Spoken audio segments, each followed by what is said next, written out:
The Dr. Ray Podcast is a co-production of Ave Maria Radio and EWTN Radio. Here's today's monologue with Dr. Ray Guarendi. Yesterday, we kind of poked the hornet's nest, because I talked about what I thought was a controversial matter, given that so many parents call in, and it isn't just on this radio program, by the way, it's everywhere. So many parents who tried to raise their children in a faithful home have watched one or more of their children shun them, write them off, sometimes for years at a time. And I suggested, of course, considering, not my decision, but yours, considering how to handle your inheritance. You got a kid who's 40 years old and hasn't talked to you in 12 years, and you're going to give him a whole bunch of money? I don't understand that. But nevertheless, I brought that up, and immediately we got a flurry of calls. Well, something has happened just very recently. As a matter of fact, Teresa Tomeo, my dear friend, and Andrew Kruchek, my producer man, sent me this information. I didn't know anything about it. It is absolutely one of the most frightening court adjudications that I've ever heard, if not the worst. Dr. Ray, what are you talking about? There's injustice all the time. Yes, there is. But this particular one, if it is chased, and I have no reason to believe it will not be, has opened a door that is going to ripple. No, it's not going to ripple. It's going to roar through parenting. The details are sketchy for what I read. I just read the articles. There's a young man who, in Michigan, was a school shooter, and 4 poor children were killed, and several more were injured on this young man. And I believe he was, if I get this right, sentenced. But his parents were also convicted of manslaughter. The thinking being they should have known that he was going to do this. They were pathetic parents, was the case made by the prosecutor. They were terrible, awful parents. They didn't see it coming. They should have seen it coming. They bought him a gun. He was sending off signals that he intended violence. And they and the school didn't take it as seriously as it turned out. Now, one might say, well, good. These parents need to pay more attention. They need to be better parents. All right, here's the problem with this. Who decides the line between poor parenting and absolutely pathetic parenting? How do you draw that line? I know on this program there are many of you who call in here, and you are good people from, my guess, you listen to Catholic media, and you're stunned by some of the things your kids have stumbled into, what they've done. You had no idea. And furthermore, with the internet misshaping their souls in every way but loose, the influence on their little psyches, on their conduct, on their social and emotional and moral well-being is intense. And you better not have a kid who does something horrific.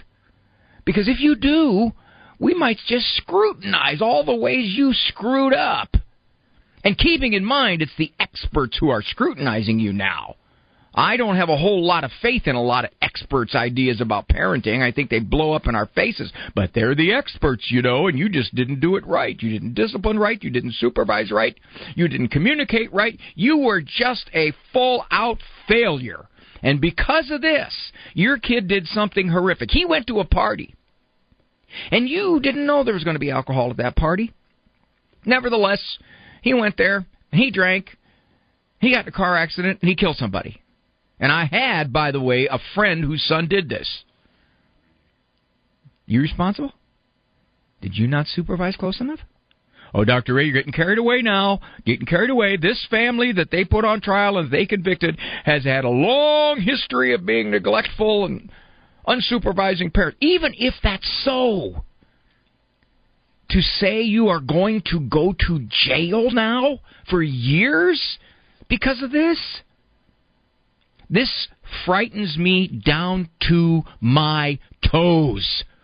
The implications of all this.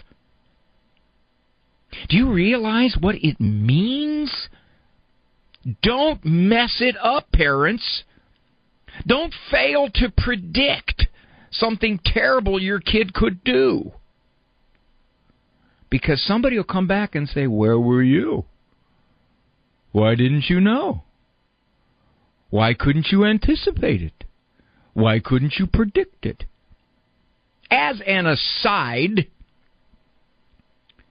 I did a major analysis of psychologists being able to predict violence in an offender because they are often called to testify.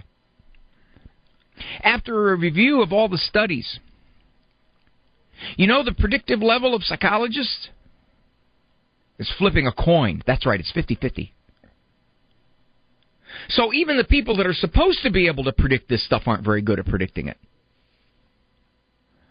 Someone might say, well, that's an extreme case, Dr. Ray. This kid did an unbelievably horrific, awful thing. The parents had months and years of making stupid moves, and you see what happened. Yeah, okay, let's say that's true. Do you trust the system to say, okay, well, you know, maybe you weren't as bad as that, but you were bad enough? I get so many parents absolutely rocked by the things their kids have done, either underneath their nose or, in fact, were caught doing it. And these are decent parents. How many parents have said to me, I can't believe what my kid did with that smartphone? Yeah. Oh, but Dr. Ray didn't kill anybody. Okay, but what if? What if the parents weren't supervising the kid? And what if he drove drunk? Should they go to jail too? I'm of the hope that this isn't going to go anywhere, but I don't have confidence it will not, because I believe it has set a frightening precedent. And one other thing while I'm at it.